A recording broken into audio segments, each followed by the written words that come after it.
vamos a charlar con Tzinzi Ramírez Reyes. Ella es especialista en asuntos de relaciones internacionales. Y bueno, pues sobre esto, pues saludamos en primer lugar a Tzinzi. ¿Cómo está? Muy buenos días. ¿Qué tal? Buenos días. Un saludo al auditorio y a quienes nos escuchan. Muchas gracias, muy Gracias. amable. Bueno, pues es que mucha gente, Cincy, percibe que en sí todo lo que es el reinado de Gran Bretaña, pues de alguna manera es una gran figura, por supuesto, pero pues la parte ejecutiva, política, regularmente la lleva a cabo el primer ministro. ¿Cómo considera usted que se vaya a posicionar la nueva circunstancia, la nueva forma de gobernar a la Gran Bretaña? Bueno, hace varios siglos, tal cual, Miguel Ángel, que en realidad lo que sucede no solo en Inglaterra, sino en el Reino Unido en general, es que ellos son más o menos desde finales del siglo XVII, después de la Revolución Gloriosa, son formalmente una monarquía constitucional o parlamentaria, lo que quiere decir que los monarcas en realidad son jefes de Estado y quienes llevan el peso del gobierno son más bien quienes han sido primeros ministros, ¿no? Entonces, en realidad es una figura que dicen algunos que es decorativa, pero en realidad ha sido una institución que en realidad ha marcado la historia de lo que fue el imperio más grande que ha visto la humanidad. Creo que pocas personas, ahora que estamos viendo la muerte de la reina Isabel II, logramos reflexionar que en realidad ella fue heredera, y lo son sus hijos, nietos, etcétera, de una de las monarquías más importantes que ha tenido el planeta y de el imperio más importante que ha habido en cuanto a extensión y millones de personas bajo la monarquía inglesa. Para que se den una idea, los ingleses, en realidad los británicos, el imperio británico llegó a conquistar 2/3 de los territorios del planeta en su momento de mayor auge. Entonces, en realidad lo que vemos es una de las monarquías vista como institución más importantes que ha visto la humanidad en su conjunto, diría yo. Son los jefes de los que gobiernan, ellos son los que disponen y los que finalmente pues marcan las rutas, quiero entenderlo así.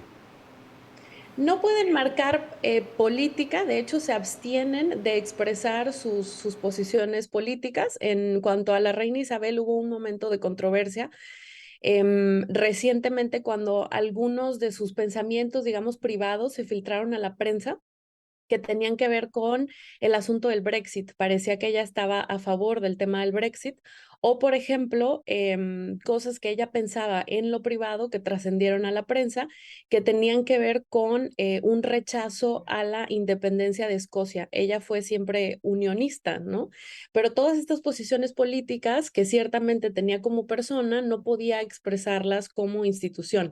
Ella debía preservar la estabilidad del Estado con mayúscula británico versus el gobierno. Los encargados del gobierno y de la conducción de la administración pública son los políticos y son quienes deciden hacia dónde ir llevando las políticas públicas o decidir qué hacen, por ejemplo, con el tema del Brexit, la relación con la Unión Europea y todo esto. Ella no puede opinar acerca de eso, pero su rol en ese momento y el rol de su hijo ahora es velar por la estabilidad del Estado profundo, es decir, por preservar la existencia, digamos, de el Reino Unido como país estabilizador en Europa y en el mundo en general.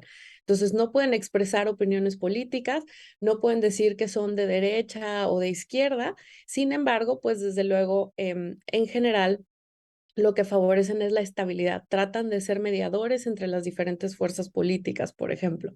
Claro, y también la estabilidad de todos esos países que integran la mancomunidad de naciones en la actualidad, porque sabemos que el Reino Unido se extiende más allá de lo que es Inglaterra.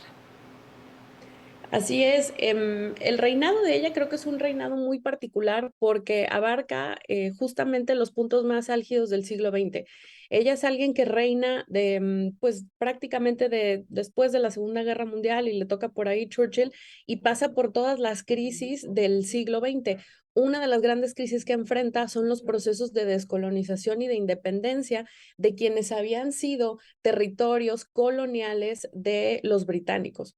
Este es un punto muy importante porque la invención de lo que fue la Mancomunidad Británica en su momento, a la que después se le cambió el nombre por una cuestión de corrección política, ¿no? A la Mancomunidad de las Naciones, en realidad fue un intento de la corona británica y del Estado de hacer que el fin del colonialismo no fuera el fin de las relaciones entre los países que habían formado parte del imperio británico en su momento. Pocos hablan de las grandes pérdidas que hubo en su momento después de la Segunda Guerra Mundial. Y esto tiene que ver con que ella fue la monarca que, junto con sus primeros ministros, tuvo que dejar ir una cosa que se llamaba principio de preferencia imperial. Esto era pues una serie de reglas que imponía el Imperio Británico a sus colonias, mediante las cuales las obligaba a comerciar los productos que ellos determinaban y a comerciarlos solamente con quienes ellos decían y a los precios que ellos decían. Justamente ese es el momento de la historia después de la Segunda Guerra Mundial, donde hay un enfrentamiento en cuanto a ideología política con Estados Unidos, que había sido colonia, desde luego, inglesa también, ¿no? Los Estados Unidos pugnando por la libertad de comercio y la autodeterminación de los pueblos, y el Reino Unido tratando de preservar el imperio. Ya sabemos que no son ellos quienes formalmente llegan a Berlín en la Segunda Guerra Mundial antes, entonces no pueden determinar sus destinos y terminan perdiendo lo que es el imperio británico. Ese imperio se va convirtiendo en una suerte de relación más laxa, que es lo que llamamos Mancomunidad de Naciones, que hoy en día pues incluye a más de 100 millones de personas, ¿no? Tomando en cuenta las décadas de labor que tenía la reina Isabel II y esto que nos platicas, la figura que representaba, el evitar estar tomando algunas opiniones con respecto a lo que ocurría en Gran Bretaña, ¿qué es lo que le espera a Gran Bretaña después de este lamentable fallecimiento? ¿Qué es lo que podríamos esperar próximamente por este deceso? Pues yo veo grandes retos en el frente político que incluyen cuando menos las relaciones en tres ámbitos. Uno, las relaciones con la Unión Europea posterior al Brexit, que es algo que está en un punto muy álgido y que no logra acuerdos. El tema de Irlanda del Norte, que fue también una de las crisis, este intento de unificar las dos Irlandas que enfrentó la reina en su momento, que culmina en los 90 con los acuerdos del Viernes Santo, por ejemplo. El tema de Irlanda del Norte sigue siendo un tema puntual en Reino Unido, ver si quiere seguir siendo parte de Reino Unido o no. Y el tema de Escocia. Escocia también ha dicho que va a plantear un nuevo referéndum de independencia. Ya ha habido otros en la historia. De los más recientes fue el de 2014, que ganó el no a la independencia, pues para beneplácito de la monarca, ¿no? En aquel momento, pero va a haber un nuevo referéndum de independencia, parece que en el año 2023. Entonces, la primera ministra que acaba de llegar al puesto, Liz Truss, pues es probable que enfrente este referéndum y estos retos en estos tres frentes.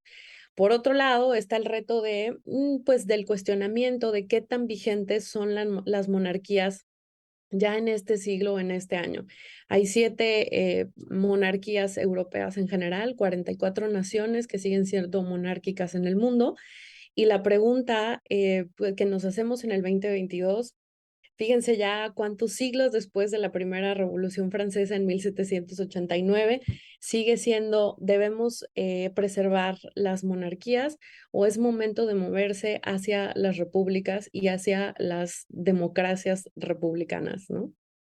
En estos momentos está llegando Carlos III al Palacio de Buckingham, una figura que por supuesto salió de nueva cuenta a la agenda con respecto a quién va a ocupar ahora el lugar de la reina Isabel II. ¿Qué podemos hablar con respecto a Carlos III? ¿Cuál es su figura, su perfil? Mira, lo que están hablando los analistas ya dentro del mismo contexto británico es que lo que se espera es que Carlos III sea más bien un rey de transición. por la edad que tiene y por que en general no disfruta de grandes simpatías entre la población en Inglaterra y en el Reino Unido en general. Sabemos que es mucho más popular su hijo mayor. Y entonces en realidad lo que se espera por la edad que tiene, etcétera, es que quizás sea un reinado más bien de transición que después de paso a una cara más moderna de la monarquía, pues en la persona de su hijo y de Catherine Middleton, ¿no? Entonces eso es lo que se espera porque no es muy popular. Tenemos que esperar el proceso de coronación, que tarda todavía, pero bueno, en general no se espera tanto del reinado de él, e incluso hay nervios por ahí de qué tanto el hecho de mantener a un rey como Carlos III podría implicar un peligro para la preservación de la monarquía británica misma, ¿no? Pues muy bien, pues le agradecemos mucho, Cinti, porque fielmente nos dice con toda, pues con toda la calidad informativa todo este proceso que, bueno, pues es algo novedoso, digámoslo así, para nuestras generaciones y que, bueno, pues a final de cuentas estaremos muy pendientes de todo cuanto ocurra a este respecto. Le agradecemos mucho, Cinti Ramírez Reyes, especialista en asuntos de relaciones internacionales. Muy amable. Gracias, hasta luego. Gracias. Gracias. Gracias a Cintia. Y bueno, pues ya vemos ahí al rey Carlos III, que